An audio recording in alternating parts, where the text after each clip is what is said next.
You can even go to specific parts of the episode if you want to. If there's one would you rather that you really want your partner to answer, you can jump to there. But we just thought it could be a very fun and sneaky little way to have important and valuable and very bonding conversations with your partner.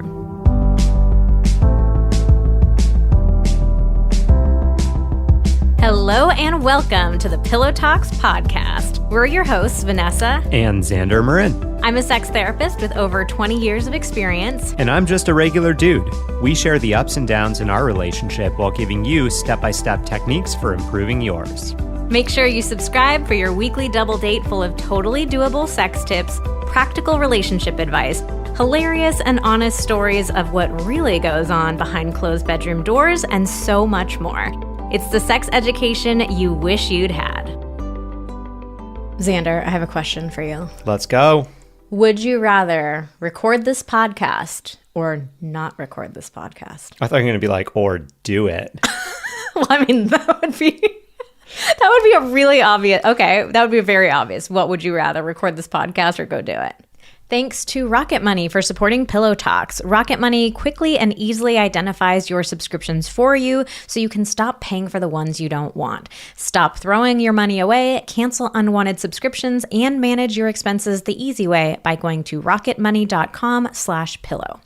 Thanks to ZocDoc for supporting Pillow Talks. ZocDoc is the only free app that lets you find and book doctors who are patient-reviewed, take your insurance, are available when you need them, and treat almost every condition under the sun.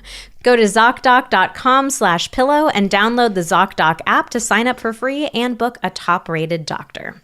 All right, well, we just got back from having sex, and now we're going to record this podcast. You didn't even pause long enough. I mean, our editor edited out all the middle stuff. I'll just leave to your imagination what just happened.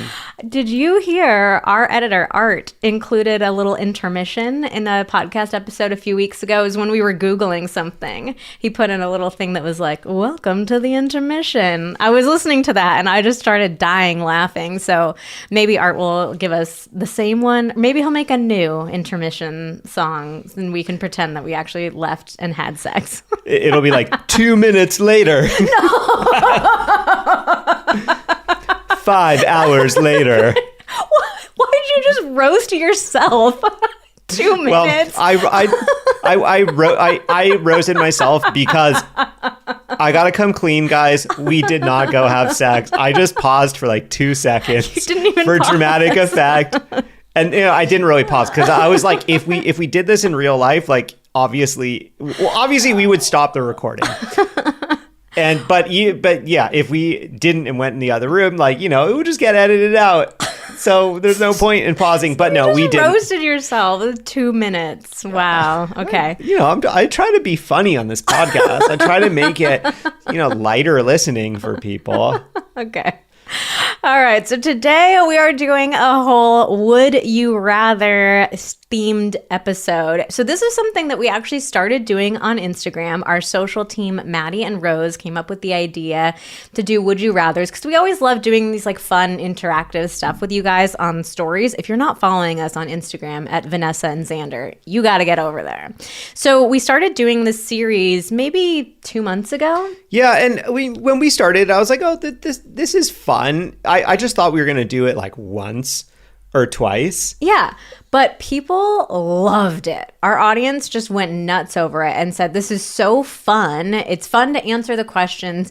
And it actually is helping me open up conversations with my partner. If I can start with something that feels kind of silly or more playful, then my partner gets a little interested. Like, oh, well, what was that about? And what's this account that you're on? And it's just been a great way for people to ease into having these really powerful conversations with each other. Like it starts as this silly game, but then it ends up being really connecting and bonding. And I just loved that. It's a testament to the fact that, it is so much easier to answer this or that or questions or have a menu of options than an open-ended question.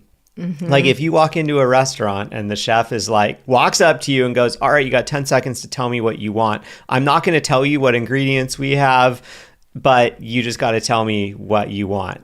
And if I have it, I'll make it for you. You would be like, okay, time's up. I don't. Yeah, can I see the menu? Right? It's so much easier when you have a menu of options, and it's even easier when there are two options. Because it's one or the other. And that's why we actually use that framework many times throughout Sex Talks, our book.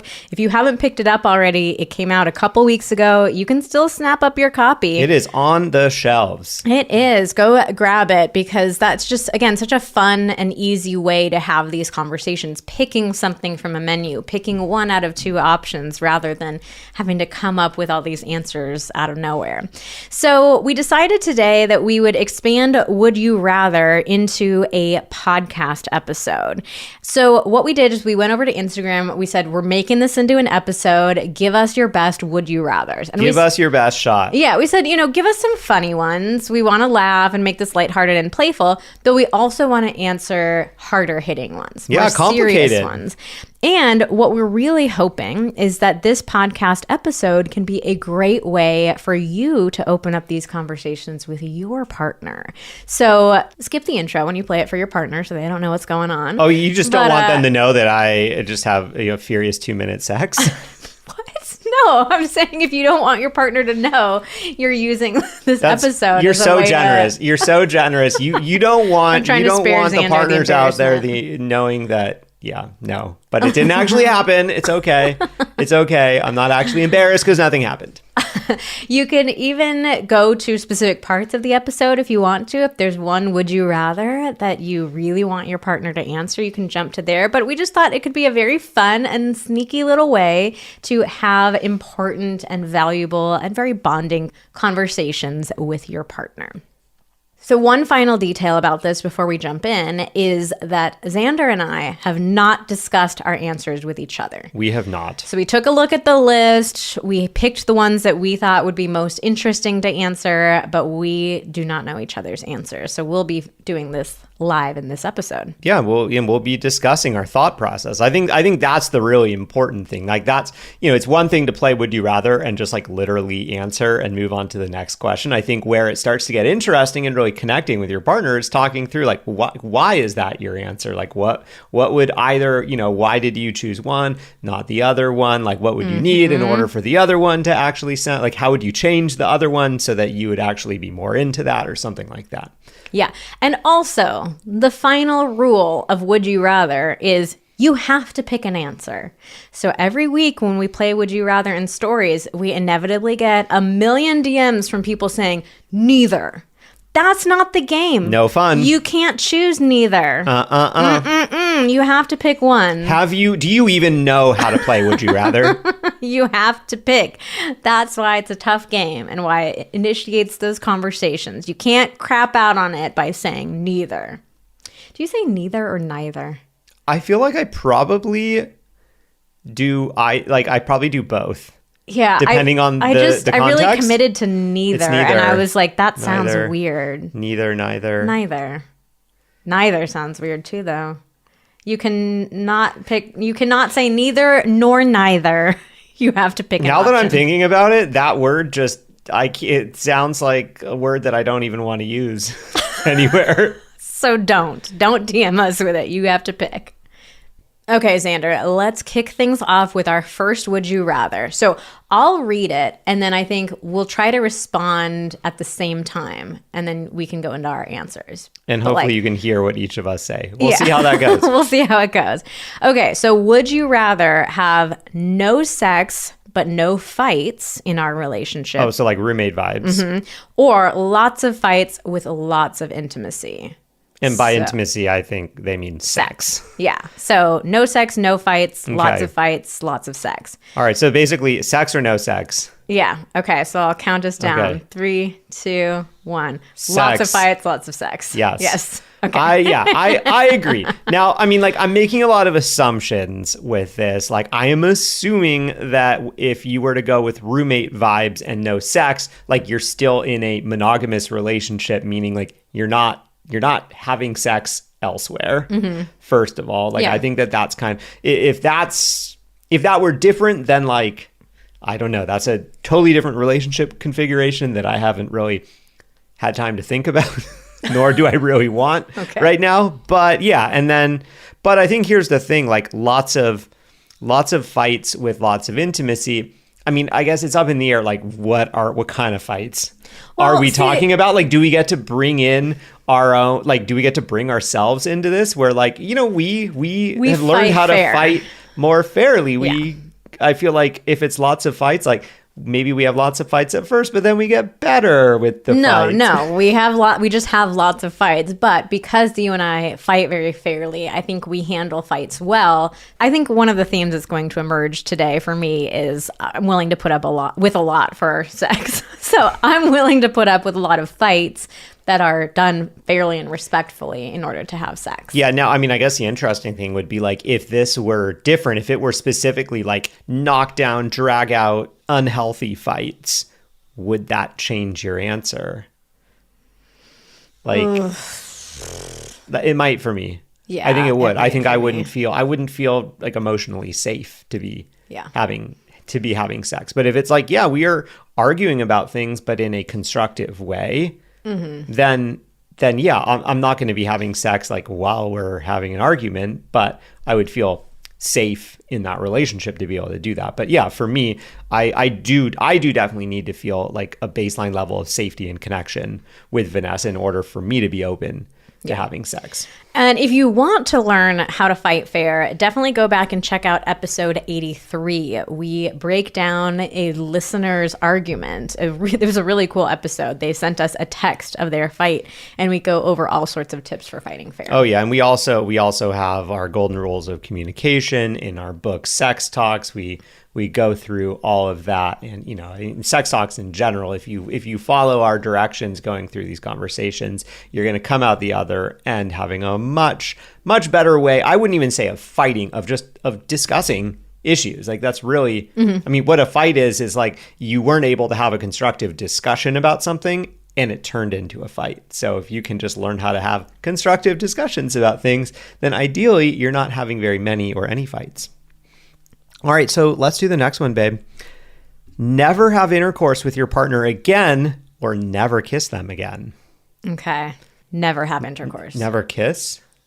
Yeah, I answered that wrong. I didn't think that through. What I meant is I would rather have intercourse and give up the kissing.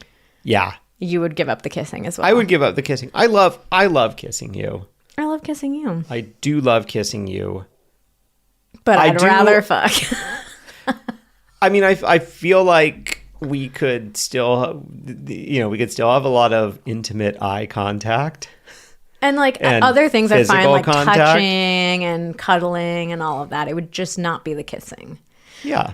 I'm okay with that. I mean, it would be hard and very sad, but to never be able to have intercourse again that feels like too much to give up. It would be sad, and it would be weird because it would be like, I feel like there's been a couple of times where maybe one of us has been sick and we've tried to have sex with no kissing, or like when one of us has had like a throat thing or something. I actually don't think it's that bad to have sex without kissing because we have such a big height difference that we often can't kiss. It is hard to kiss while we are having intercourse. I mean, it's definitely fun and enjoyable to kiss while we're having intercourse, but I think it can be pleasurable without the kissing. Yeah, we don't kiss a ton when we are having intercourse, but we kiss before that. So that's what would be missing. I think, yeah, it would be the getting turned on, the like getting started. We would have to create a new routine and have a lot of checking in about like creating a routine that feels good, that feels good to us. But yeah, I would give up the kissing. I would sadly give up the kissing. Yeah, it would be sad. But that's the point of the game. It's a hard choice. Okay, let's move on. Xander, would you rather be walked in on or walk in on someone else? Walk in on someone else. Yes. Yep. Just solely because I think that as much as I think that I could be walked in on and get through it fine, like I wouldn't be like horribly embarrassed. I wouldn't be like, okay, I have to avoid this person who walked in on me. We can never speak of it. Like, I'd be like, yep, yeah, that happened. Like, sorry, should have locked the door. Hope it's cool. Like, even if it was, a parent or something like that. Like, I think I can get through that. But I do think that it would like, then I would feel on edge for a while. Like, oh, like, did I lock the door? Like it would get in my head, have lasting like impacts. it would subconsciously. It wouldn't be like I would be scarred from it, but just like then it would always be like in the middle of sex, you'd be like, wait, shit, did I lock? Is the door closed? Is my front door unlocked? Or all those things. When it's like that's the last thing you want to be thinking about right in that moment. Yeah. Yeah, I mean, I picked walking in on someone else because I don't think I would be that disturbed seeing other people, even if it was somebody I know or am close with. I don't think I'd be that disturbed seeing them. And I feel like they wouldn't be as disturbed with me walking in on them as maybe somebody else in their life because I'm a sex therapist. And it's like, not like I'm watching people have sex all the time. That is a common misconception of sex therapy. It does not involve taking any clothes off. Thank God we barely get any DMs about this anymore. But I know. Back when you were seeing people common. one-on-one, that was like such a common thing that you would have to tell people. It's like, no. We stay on opposite ends of the room. Your clothes stay on, my clothes stay on. It is talk therapy. Yes. But I do think that, the people in our lives would feel more comfortable with it being me than probably anyone else in their life. Right? I don't know about me, but sure, I'll go with that too. But okay, let me take this one up a notch though. Okay. Would this change if it was like be walked in on, like you have to finish or something like that? Like, because the thing is, when I'm thinking of walking in on someone else, it's like, well, that's not so bad because like I just turn around and walk away. But if it's like somehow you're like stuck in the room, you have to finish, or I don't know, like it gets kind of weird, but it changes the calculus a bit. But we already picked preferring to walk in on someone else. Yeah, so I guess that's true. Making us being walked in on harder doesn't change the equation. No, but sorry, if it was, would you rather be walked in on and they just turn around and walk away, or you walk in on someone and they have to finish? Whoops, surprise, you're now locked in the room with them. That makes it a little harder, right? It does. I guess then I'm going to switch mine. I would switch. Yeah, I'd rather I would switch mine then and be like, okay, well, we'll finish up and then I'll go out there and apologize for that awkward situation. Yeah, I mean, watching somebody orgasm is definitely much more intimate than just getting an accidental peek at some body parts. Like, it's very, very intimate. Yeah, I don't think I want to do that, especially if it's someone that I know. Yeah. Okay. Change the answer in that case. That's then. A harder, then it's not just oh God, I'm so sorry I walked in on you. I immediately left, but like, we're stuck in this room together now. This is weird. Thanks for making all these even weirder than they already are, babe. I mean, I think this is where it gets interesting. Is like, what are the, what are your limits? Let's push the limits, babe. Oh boy. Okay. Do you want to have more sex, but it's absolutely silent? No talking, no noises, etc. Or less sex, but you can have all the noise and talking that you want? More silent sex. I have no idea. You couldn't choose. Jeez. This is so hard because it's more or less. I feel like I need numbers. I need numbers. But like, okay, so on the surface, I want to go with less, but with the noise and the talking. But it's like, I got to know how much less. Half. Yeah. Oh, God. Okay, you stew on that one for a minute. I probably still want the noise and the talking. If it's like a quarter or something, then maybe I would switch. But I really don't enjoy silent sex. I know. We've talked about this before. You are just, you're not into it. I can get into it if I create this vibe of like, ooh, we have to be quiet. We don't want anybody to overhear. It feels kind of naughty to be quiet. That fantasy only works when you do it infrequently. I don't think that can continue to be a fantasy if that's every single time. Like, then you would just acclimate to that and be like, no, like I'm unable to speak. I'm just not as turned on by the sounds of sex as you are, and the talking and the moaning. Like, it is very much a turn on for me. I enjoy it very much, but if I have to choose between having less sex to have it, no way. I'm going with more sex. Well, yeah, that's just why for me it was like, it has to do with the numbers. Like, what is the difference? Like a half? No way. I'd rather be silent all the time. Okay, well, what about this? They didn't say anything about the we are not allowed to make noise, but like the sex sound, like like our bodies can still make noise. Okay, if maybe I can get around to this one if I'm like, all right, I'm just really keying in on that. I mean, you can make other noises. You can play some music in the background. Sure, our bodies can make sounds. It's just you can't make any with your mouth. Can we find some audio sex noises? Oh my God. I don't know. I'm just kidding. This is a really interesting one for couples to talk about, because this was something I honestly never paid any attention to until we started dating, because I'd never been with somebody who was as into talking and making noise as you were. So you make it sound like I'm like some like super noisy person. No, like not anything about how noisy you are, but you enjoy that, like talking and making noises. It's a big turn on to you. I'm just saying, like, it's a turn on to me too, but I'd never been with somebody who was as turned on by it as you. So I never would have thought that anybody would choose less sex with noise. Yeah. I mean, for me, it's just like the energy that's between us. And when it's silent, it's harder to pick up on that. Mm-hmm. No, I understand it now. It's harder to pick up, like, oh, like, is this good for you? How is this feeling? Like, how are things going for you? Mm-hmm. Yeah, it's a way that you feel connected. It's not, I mean, it's a turn on to hear the sounds, but it's also a form of intimacy for you. Yeah, for sure. Before we go any further, let's tell you a little bit more about Rocket Money. So when they initially approached us to be a podcast sponsor, we just went and asked our team, like, hey, does anybody use Rocket Money? Anybody familiar with it? And a bunch of members on our team wrote back immediately and were like, oh yeah, it was super easy to use, really helped me save a lot of money. So we started looking into it, and they had some really interesting facts that they shared with us. Most Americans think that they spend about $80 a month on their subscriptions, but the actual total is closer to $200. So Rocket Money, which is formerly known as Truebill, is a personal finance app that finds and cancels your unwanted subscriptions, monitors your spending, and helps you lower your bills all in one place.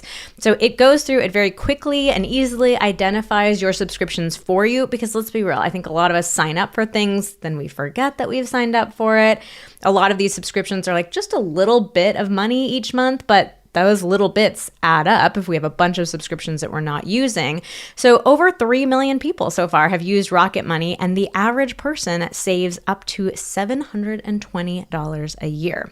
So stop throwing your money away. Cancel those unwanted subscriptions and manage your expenses the easy way by going to rocketmoney.com/pillow. That's rocketmoney.com/pillow, rocketmoney.com/pillow.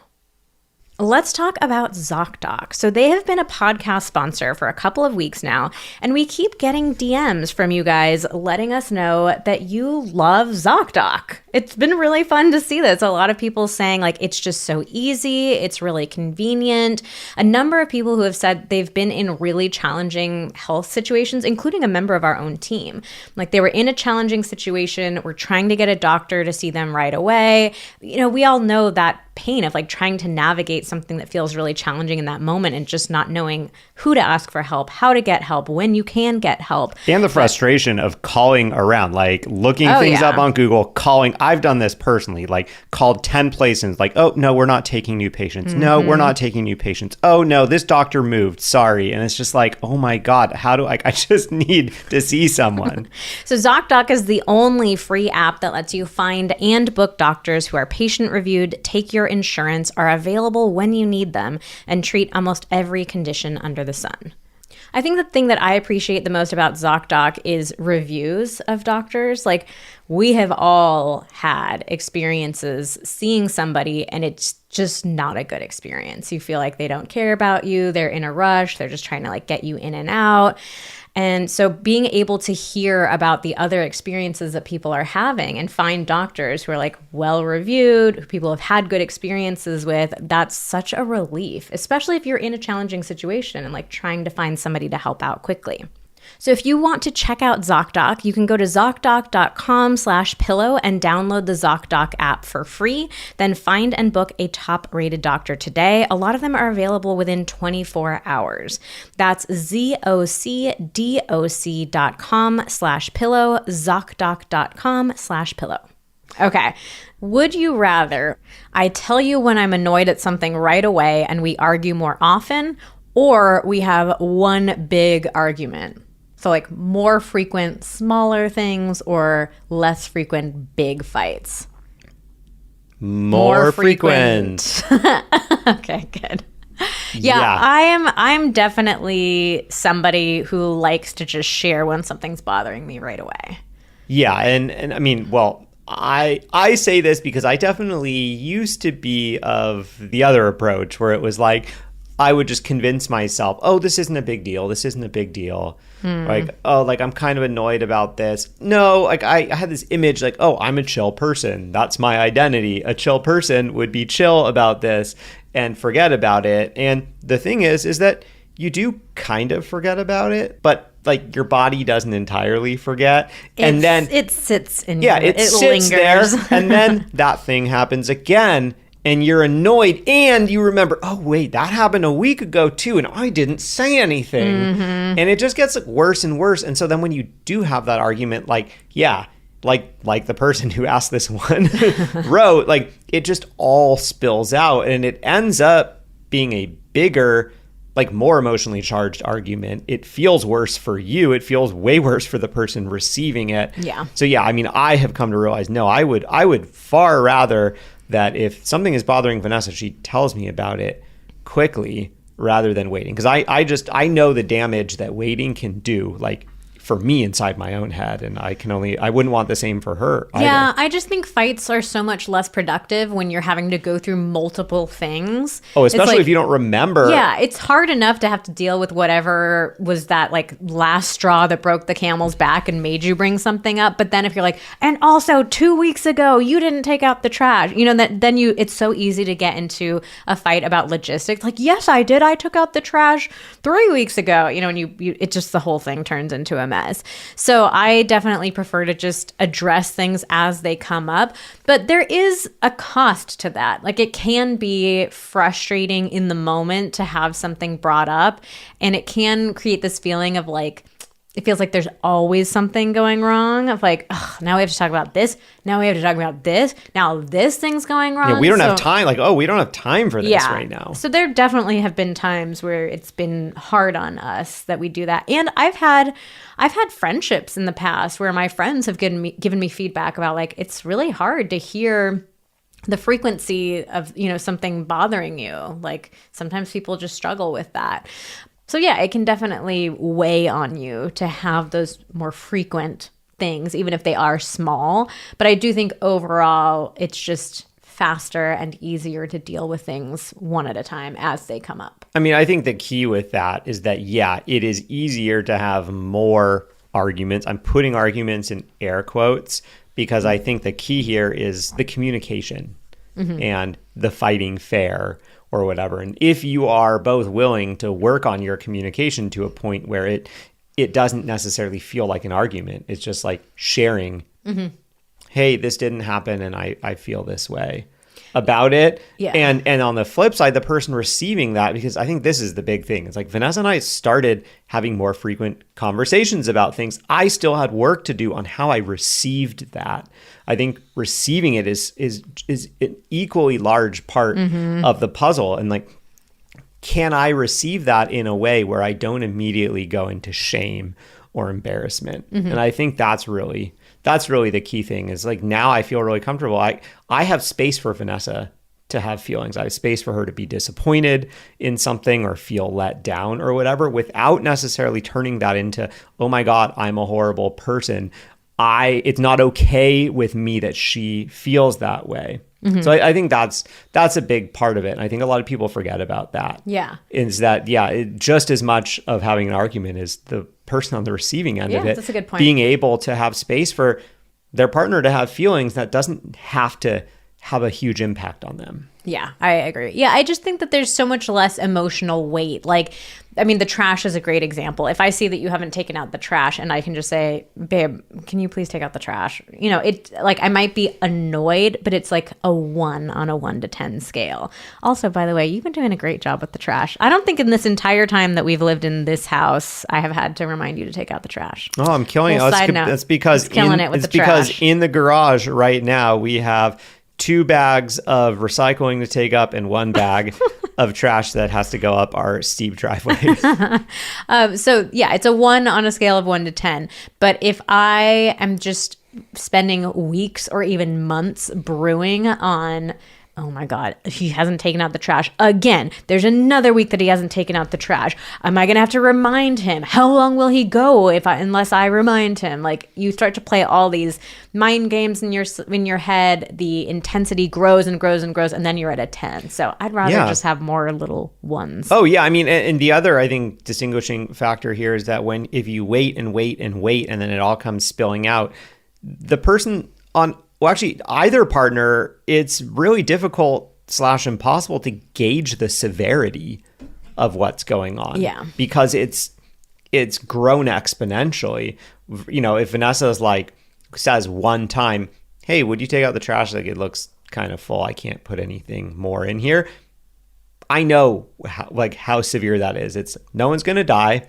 All I need to do is take the trash out because that's my job. Mm-hmm. Versus if she comes to me and is like, for the last 6 months, it doesn't, like, you've been totally neglecting your household responsibilities, you know, and then we start digging into it and it's like, it's the trash like 4 times wasn't taken out. Like, I don't really know how to gauge how serious that is. Yeah.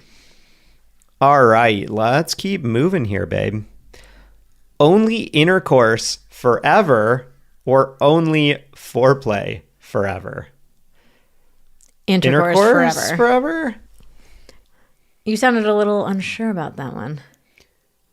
Well, I seemed a little unsure because I was just trying to think through this, and if the question is us being able to have intercourse the way that we have intercourse, which I think prioritizes both of our pleasure pretty well, or very. I'm selling myself short. That prioritizes both of our 2 minutes of it's great for me, it's okay for her. No. Buy our guides. Yeah, we're really buy good our at stuff. Sex. We're really good at closing the orgasm gap. No, if it is the type of intercourse that we have, which is very equally pleasurable and orgasmic for both of us, then hell yeah, I'm going with that. Yeah. I mean, I think in general, from a pure physical sensation standpoint, the way that we have intercourse, which we do teach in Next Level Intercourse, we will link to that. It's very, very pleasurable and enjoyable. And I mean, yeah, I think I would rank it at the top. But I do want to be careful in saying that most women do not rank intercourse as the most pleasurable activity. Actually, 91% of women said that they prefer a different activity, which is totally fine. Like, we are all allowed to have different things that we like for our own unique bodies, but we took that number as a sign that we needed to teach people how to have better intercourse too. Oh, yeah. So those secrets are all in Next Level Intercourse. But yeah, I think from a pure sensation standpoint, I prefer intercourse. Okay, Xander, would you rather have mind-blowing sex once a month or below average sex 3 times a week? Below 3 average times sex. a week. Yeah. Okay.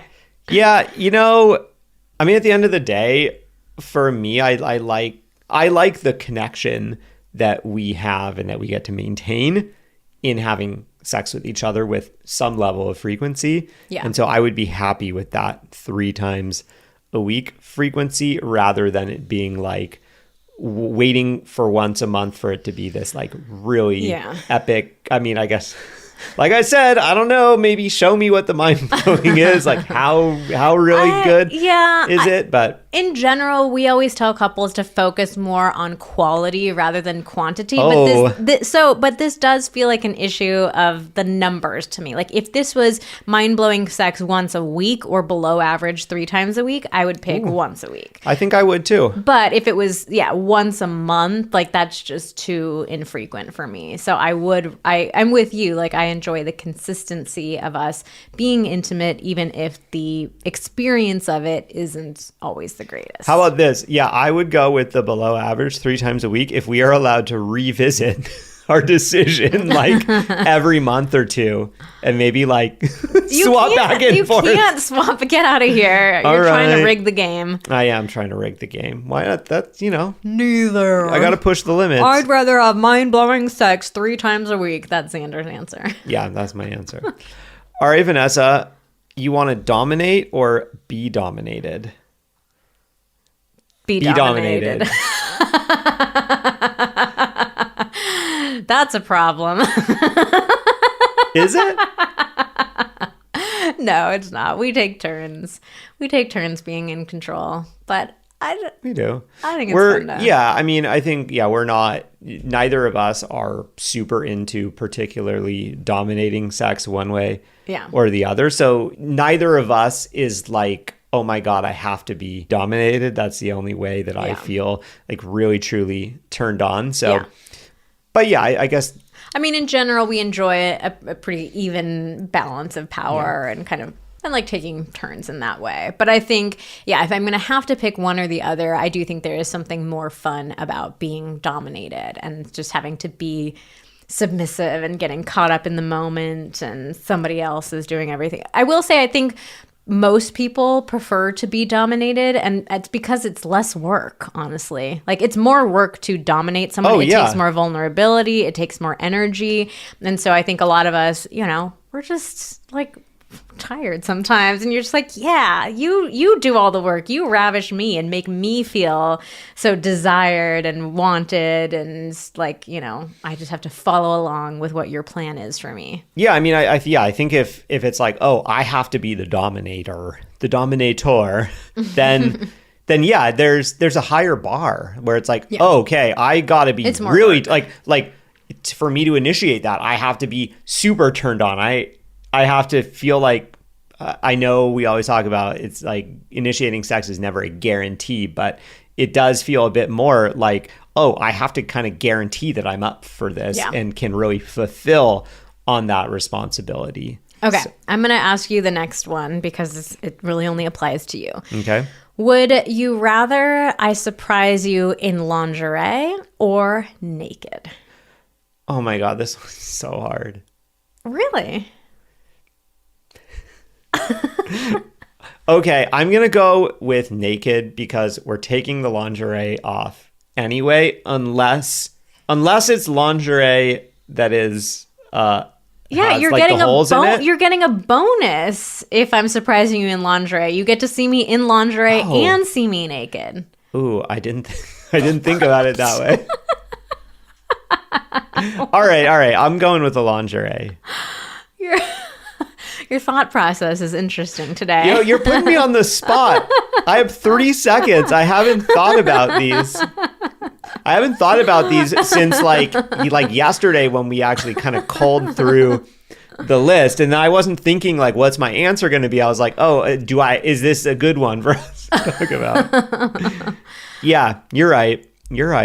And I mean, even if you have to stay in the lingerie, I'm pretty happy with that. Okay. I do love to see your naked body. So, I just think lingerie. Assuming it's lingerie where I can see through it. It's like we always talk about it as like gift wrap. You get to see the gift wrap and you get to see the gift underneath the wrapping. True. I do. Yeah, it is nice to have a present that is wrapped. You're so funny. I would prefer you to surprise me naked. There's, haven't really found any lingerie for men. I'm just not into like, as long as you have clean, well-fitting boxer briefs, that's fine. But it's not like your boxers are never a turn on for me. Okay. Well, okay. So we'll just put it out there. We're still in the search for male lingerie. For, a good male lingerie that works for our relationship. Okay. All right, Vanessa, would you rather have the tidiest, cleanest partner ever or the most romantic and thoughtful partner ever? Romantic and thoughtful. Oh my God, I'm totally freezing up. I don't know. I don't know. He's getting performance anxiety now. Both of these sound really good. Okay, I'll walk you through mine. This was also harder than I thought it would be. Because if I do really think, like, obviously a romantic, thoughtful partner sounds nice. Does this mean like we have a pigsty of a house? If I really and that like I can't do anything about it? Like, no, you'd have to clean it. Okay. Like, you and I have pretty similar levels of cleanliness. I'd say we're B+, A- clean. A-. We're A- clean people. We're not super neat freaks about needing to have everything in place, but like we definitely keep a tidy home. And if I really think about what it would be like to have a partner who is significantly messier than you are, like that would be tough.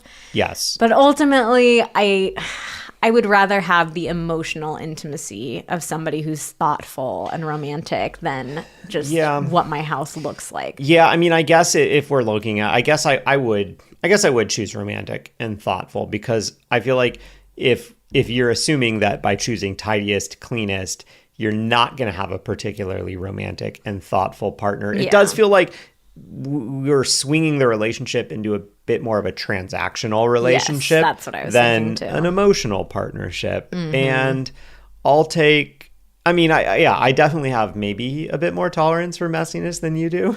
Yeah, you do. Then again, I went on a weekend getaway with some of my college guy friends. I got there like a day later than everyone else did because I had a wedding I had to go to. You were horrified. I walked into this Airbnb. They were out. I got into the airport, took an Uber to the Airbnb so I could drop my bags off and then go meet them. I walked into this Airbnb and I was just like, what the fuck am I doing with what am I doing with my life? Oh man. We're being visited by a little hummingbird. Wow. Did you see that? I did see that. That was really cool. It was right in front of the window, just paused staring at us. Yeah, that hummingbird was also wondering what I'm doing with my life. But I was like, wow. This is a... You sent me a video. You're like, look at these pigs. I did. I'm not, I don't, if any of those guys are listening, I did do that, and I did not send that video to you guys, but I did send it to my wife. All right. Would you rather only have one position the rest of your life or never do your favorite position again? One position. I don't know. We have to think. We have to think this through. We have to think this one through. Let's talk this one through. I mean, this is tough. I mean, I would... No, sorry. I would pick never do my favorite again. I'd rather have the variety. I would rather have a variety of positions and not be able to do my favorite rather than only one position. This is so hard for me because I feel like I have two favorite positions, and one of them is the one that you think is really my favorite is not actually my favorite one to orgasm in. Like, I feel like I can have better orgasms in another position. Mm-hmm. But... So then I'm like, well, which one am I not doing anymore? Or like, which one is the one position? Mm-hmm. I mean, if it were like, I can do missionary for the rest of my life, if that's the position, then I might choose that. Because there's a lot of variations that you can do. Should we show you? No. In next level intercourse. Those are different positions, though, when you do a variation. Positions. All right, fine. I'm going to choose never do my favorite again. Yeah. And there are lots of positions that can be pleasurable and enjoyable. I don't know why I panicked and said... You might discover a new one that actually turns into your favorite, so it ends up being a trick question because you do end up getting to do your favorite because you find a new one. Okay. And that's my way of gaming the system. All right, our last one, Vanessa.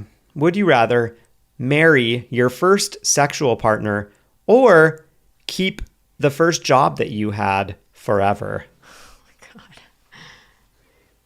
Keep the Marry first your job. first sexual partner. Oh! Are you changing? You have a buyer's remorse? I think she does. Wow. Rude. I'm like, God, I'll fall on the fucking sword, babe, so I can have you. And Vanessa's just like, Xander, you're out. Xander, you are out. It's been nice knowing you. I didn't think that went through. I thought. You know what the funny and kind of messed up thing about all of this is that Vanessa's first sexual partner actually, it turns out, lived a couple houses down on the very street that we live on today. So, like, if this were her life, Vanessa might even kind of have the same. She live in the same place, have the same view at her house every day. Here's how I was thinking about it. I was thinking that I would still be married to you, but also have to marry my first sexual partner. It just didn't even occur in my mind that you would not be in the picture. It was like two husbands. Oh, that's so sweet. That's so sweet. I'm sorry. I would absolutely keep my first job. I'm trying to remember what is your first job? Well, yeah, which one are we talking? For me, I'm thinking working, renting surfboards and giving surf lessons on Cowell's Beach in Santa Cruz.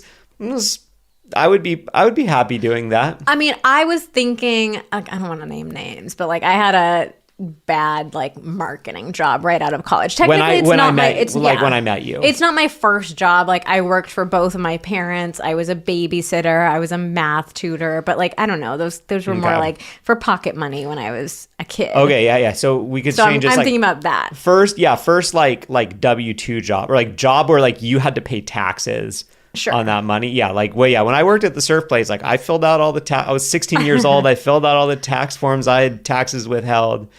That was a real job. Don't let me talk about my parents paying taxes for hiring me. But it was not a good job. It was very bad.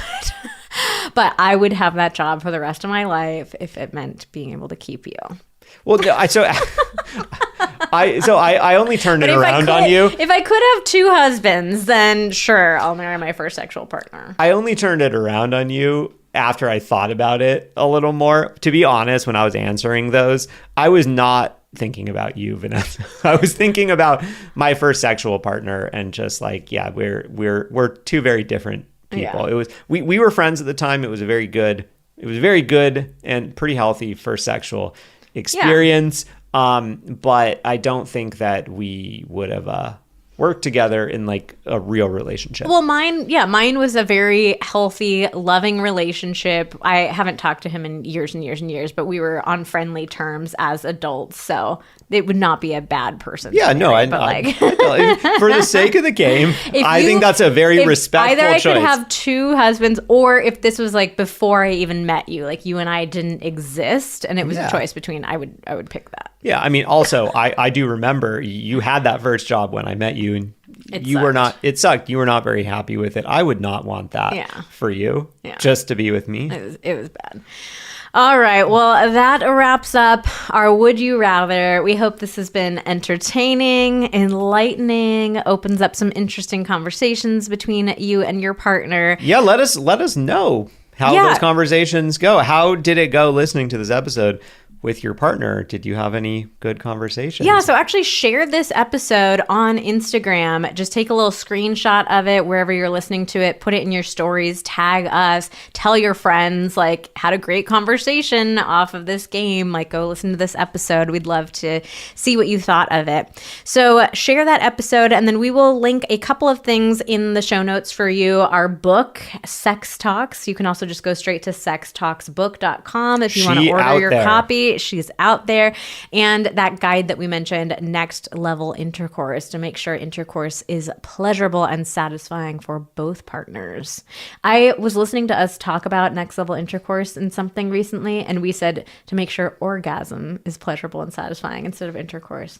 Wow. I hope orgasm is pleasurable and satisfying. But yes, we can definitely, through intercourse, help you have more pleasurable and satisfying orgasms and intercourse. Yeah, I heard that. I was like, oops. Whoops. Well. All right, well, that's all for today's episode of Pillow Talks. Thank you so much for listening. Join us again next week when we give new listeners a recap of our journey together, our business, all that good stuff. Even if you're an OG listener, you're definitely going to want to tune in.